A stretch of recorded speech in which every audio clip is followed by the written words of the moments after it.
Hi guys, and welcome to episode 29, Tailored Training TV. This is February? We're in February. When was the last time we did a show? It was a while ago. It was in fall, winter, November? We're gonna have to work on your side kicking. Sorry.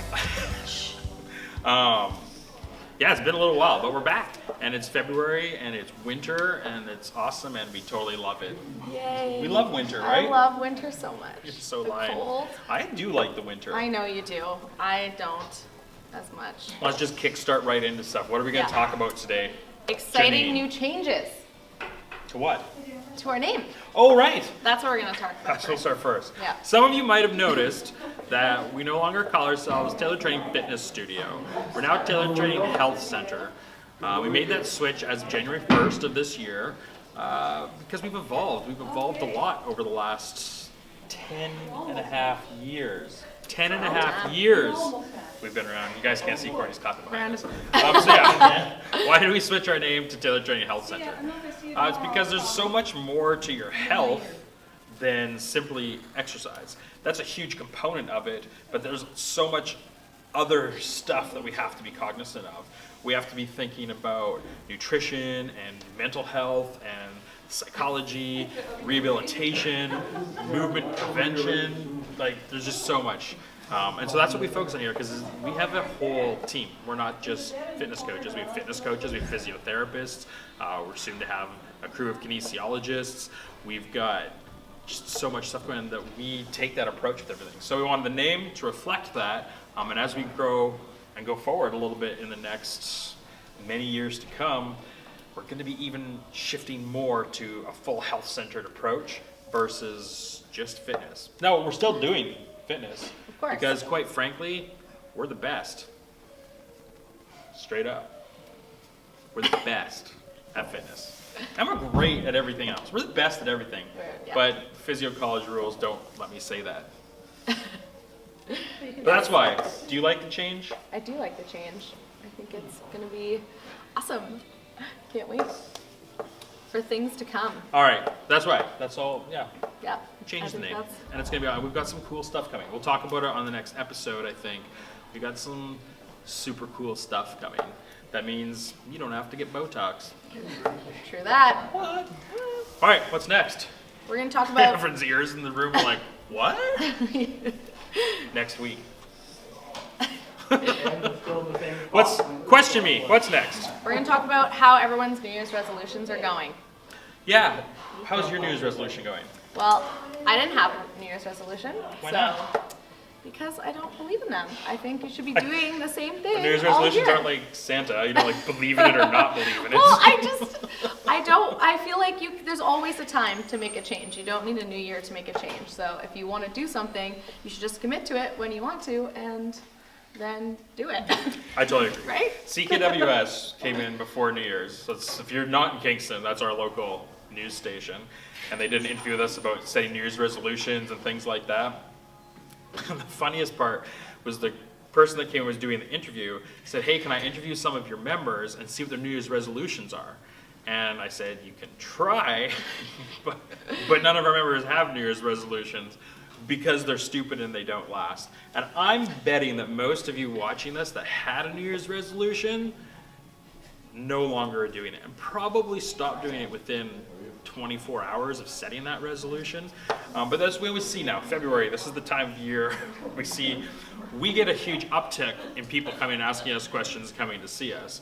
Because everyone starts in January and they go to crappy fitness, right? Which is the $10 a month clubs and all that kind of stuff where that's cheap and I'm just gonna go and run on a treadmill and do some elliptical. And then February happens and they're like, oh, look, I've either stopped doing that already or I'm super, super bored, or this isn't doing anything for me, or they get injured, so our physio actually goes up quite a bit about this time of year. Because people want real help now. And this is the time of year you gotta start seeking out coaching from professional coaches and a whole health center team. Good tie in there.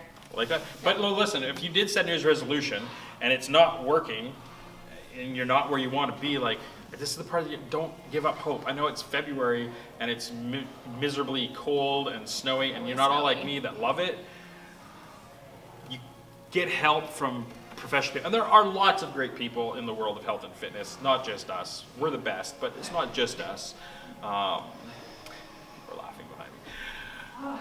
Just get some help. Get some help from professionals. Don't go this alone. It wasn't really a question so much as a commentary. Yes, that's true. Are you asking me any questions today, or are we just talking about stories? Yes, well, we're going to talk about a part story, part question next. Of course we are. So a viewer emailed in who has similar struggles to many of our members. They wanted to lose weight. She's been trying to lose weight all of her life, and she's trying to embark on a new life-changing path. So she goes to the gym 6 to 7 times a week. She's putting in 8 to 12 hours of exercise a week, sometimes goes to the gym 3 times a day. She's doing mostly cardio, running, elliptical type stuff, but adds weights for arms and abs. She has a job where she sits a lot, and she's only eating 1,200 to 800 calories a day. And 800? 1,200 to 1,800, Oh, sorry. 800. No, I think I said 800. I was like, that's Gotcha. not a problem. And she drinks lots of water. So she wants to know what she can do better to help her lose weight. I think that I read part of this when it came in, and the person also wants to know why they're failing so hard. Yeah. And she started at 217 pounds, and she's down to Okay, look, I want to, 190.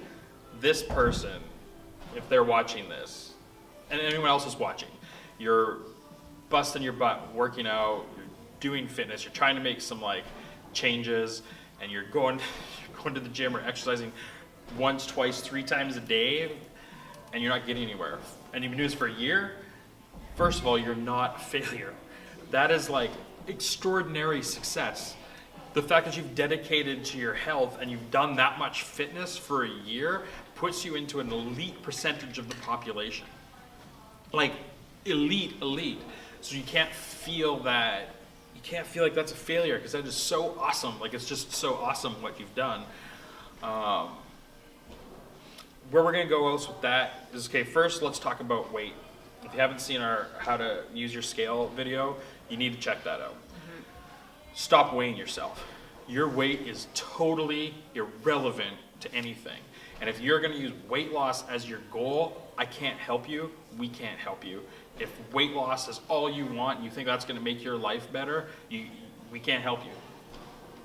Because it won't. Because I've done this for 15 years, and I don't see anybody long-term that's healthy because of successful weight loss. That might make them feel good when they see that number in the short term, but 5 years later, they're just right back into the cycle.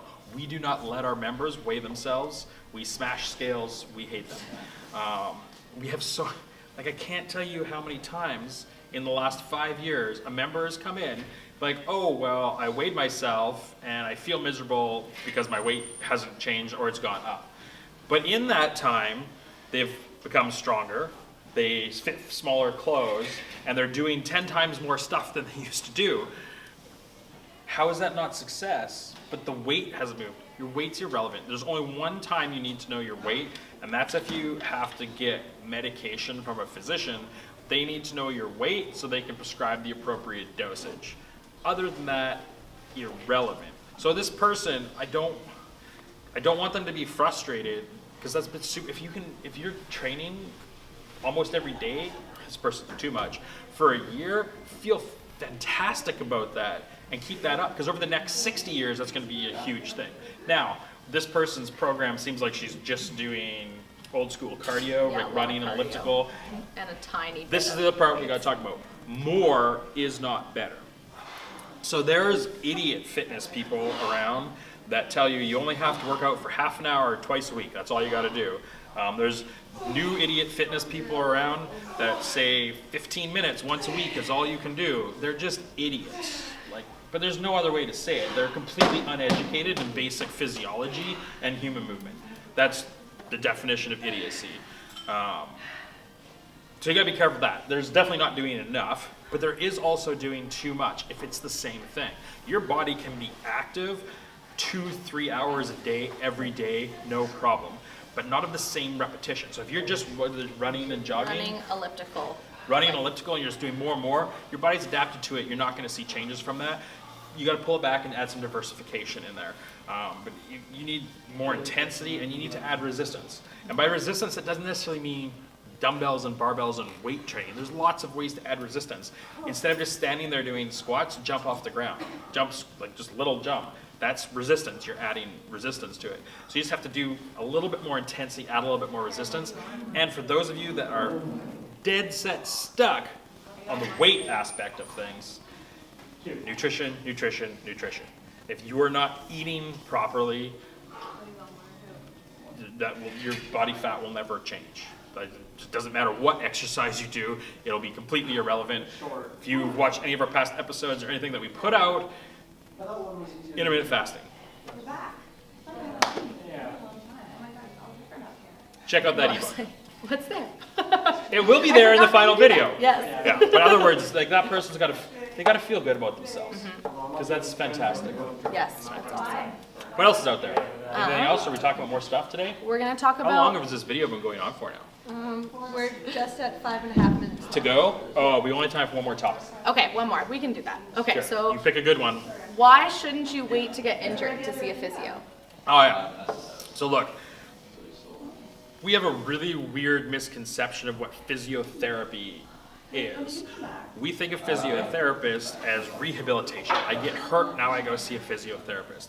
And they're fantastic at that. But they actually know quite a bit more than just that. They're really awesome for prevention. So, like you go to your mechanic, or you should be going to your mechanic to get your car maintenance before it's broken, right? So think about mechanics. That's a good analogy. That is a good analogy. You can wait for your car to break down and then go to a mechanic and they can fix it. Or you can go to your mechanic before there's anything wrong with your car and they can do preventative work that will stop it from pretty much ever breaking down. Way cheaper, way more effective. Physiotherapists are the same thing for your body. You can wait till you're broken and go see them a lot, and that's going to get expensive. Or you can just go see them when you're not broken or think something might be starting to feel off, and they can help you with that. So people are often going to see like massage therapists and doing other things as prevention. A physiotherapist can do better prevention than, I don't think there's another healthcare professional that does better preventative work than physiotherapists. So I think that's important. Very important. Did that camera break back there? Yeah. Yeah, it did. We'll fix it afterwards. Okay. And Yeah. sometimes when you do get super injured, sometimes the damage is irreversible. And then you can't. Are we talking about your shoulder? No! Okay, good. You look really stressed at that. No, I just It's 100% true. Lots of times then damage happens that cannot be fixed, then we're in a maintenance phase. Take care of yourself. Prevention. Yeah. Awesome. That's That it. was episode You're 29 good. of Taylor Training TV. If you've got questions, send them our way. On the next episode, we're going to talk to you about stuff that's easier and better than Botox. So exciting. And any other questions you might have. Thank you for watching. If you have anything that you want to know about your health and fitness, post, email us, talk to us. We're here for you. Till next time.